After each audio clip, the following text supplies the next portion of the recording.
Well, good morning. Yes, it's me, ḥěዀ your host of the party, and today is Tuesday, October 1st, 2024. Yes, we are in the final quarter of 2024, and pretty soon we're going to be talking about the holidays and New Year's Eve, and it's only weeks away. So here are the things you need to know to get your day started. So stocks ended the quarter in the plus column, right?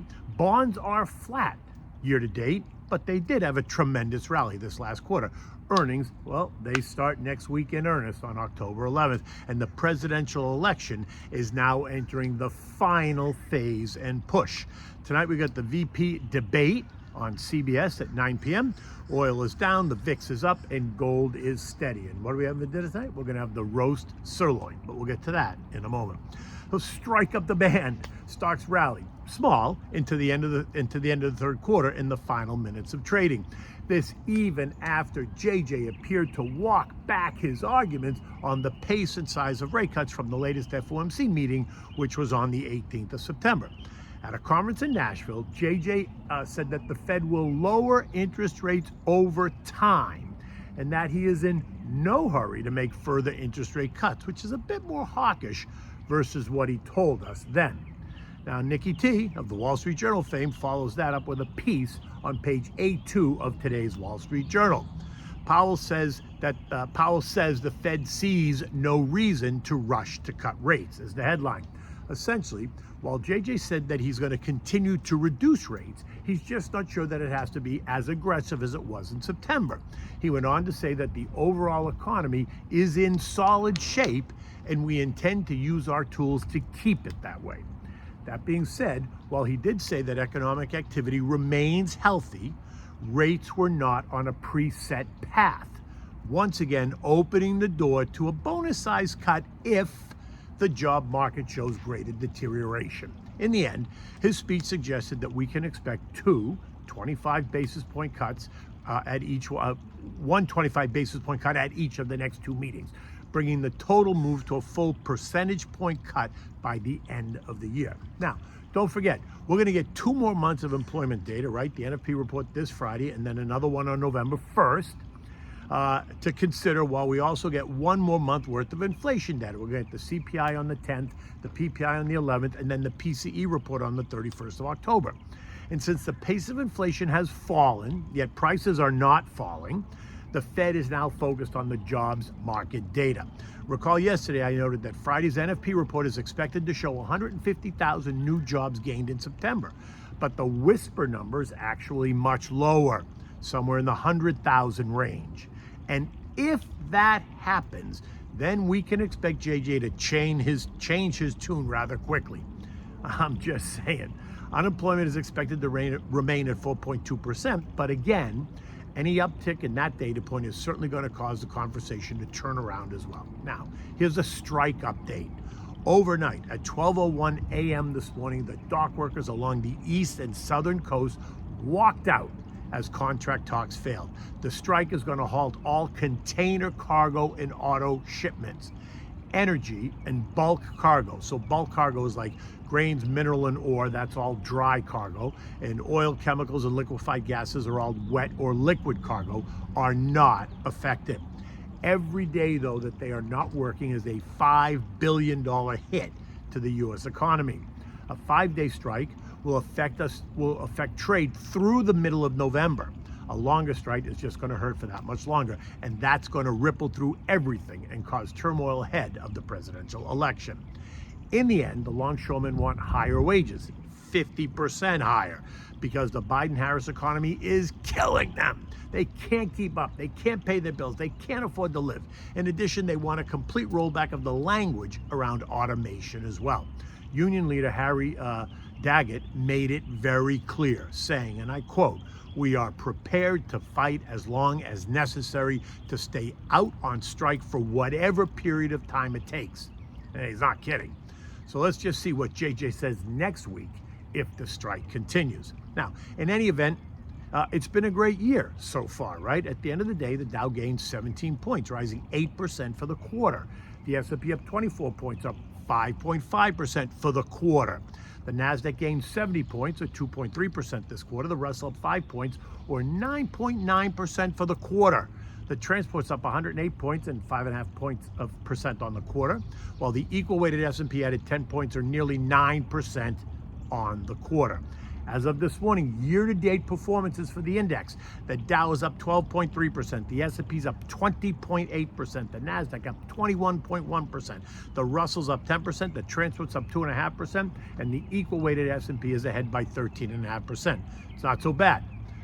As we saw the rally really broaden out during the quarter, with the SMIDs, which are the Russell small and mid caps, outperforming the rest of the group.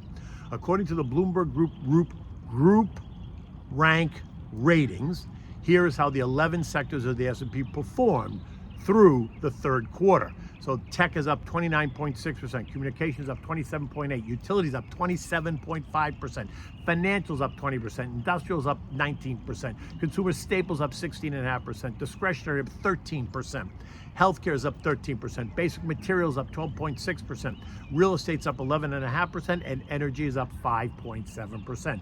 Further down the chain, home builders are up 30%, retail's up 7.8%, airlines up 9%, disruptive tech down 9%, value up 13%, growth is up 27.5%. Emerging markets up 14%, metals and miners up 10%, cybersecurity is up 10%, semis are up 20%, oil and gas exploration is down 4%, aerospace and defense is up 16%, and the list goes on. Bond prices fell in the news that sent yields up a bit. The 2 years now yielding 3.63%, up from 3.55, while the 10 years yielding 3.77%, up from 3.73%. The TLT fell by 0.5%, while the TLH is down, lost 0.4%. Year to date, the TLT is down 0.8, while the TLH is up 1%. The AG index, which is total investment grade bonds, treasuries, corporates, MBS, ABS, and CMBS, is up 2.4% year to date. Oil ended the quarter at $68.29, down 9% year to date.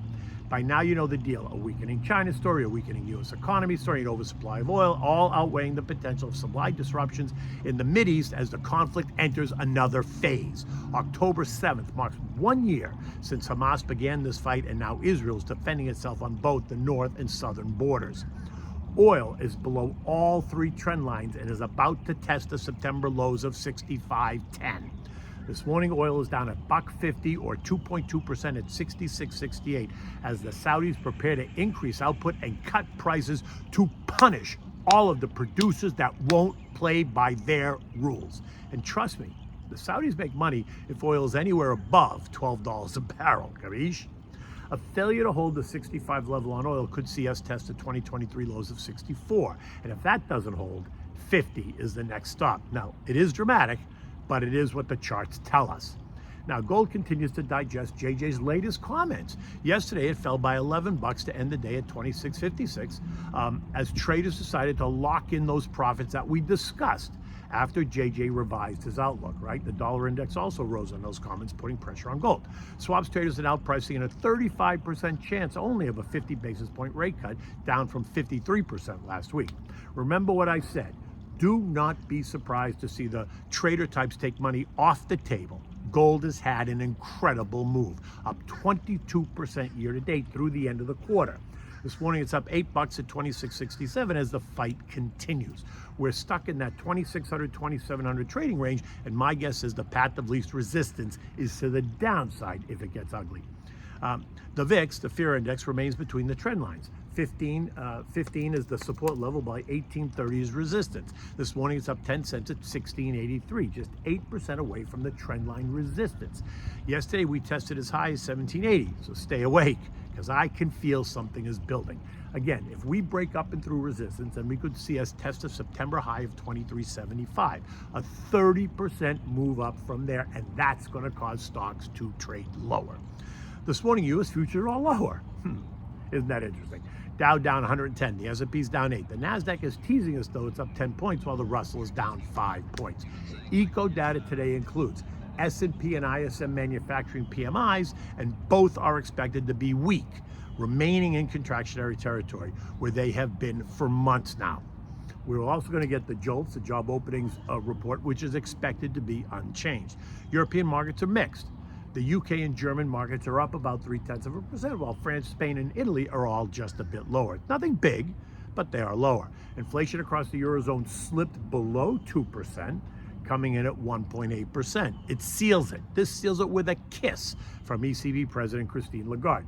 Interest rates across the Eurozone are coming down.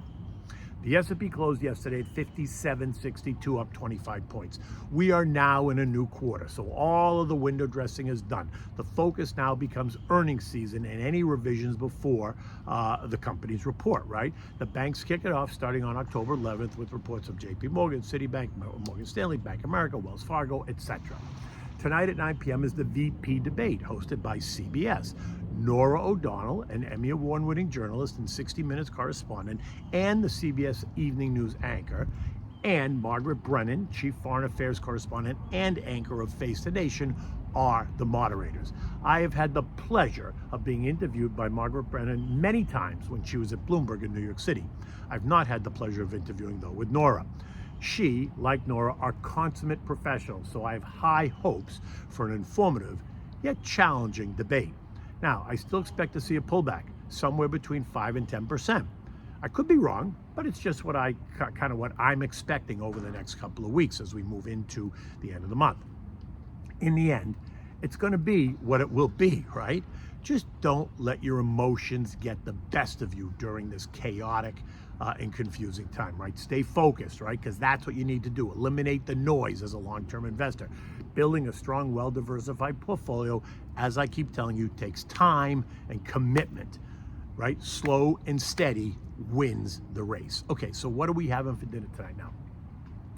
This is a roast sirloin, right? This is really delicious. Takes a little bit of time because you cook it on low heat, but it is delicious. You want to get yourself a nice sirloin roast, like 5 or 6 pounds. You season it with salt and then let it rest for 20 minutes on the counter. While this is resting, you want to slice fresh mushrooms, chop 2 large carrots, 2 celery ribs, 1 large onion, select a nice bottle of red wine. I used a Pinot Noir for this recipe, 1 can of low sodium beef broth, and 1 can of tomato paste. After the resting, take the beef, season it with the pepper, and then sear it in a big frying pan with olive oil, making sure to brown it on all sides, even allowing like a crust to form on it. When you're done with that, place it in a V-rack in a roasting pan and place it in a preheated 275 degree oven uncovered.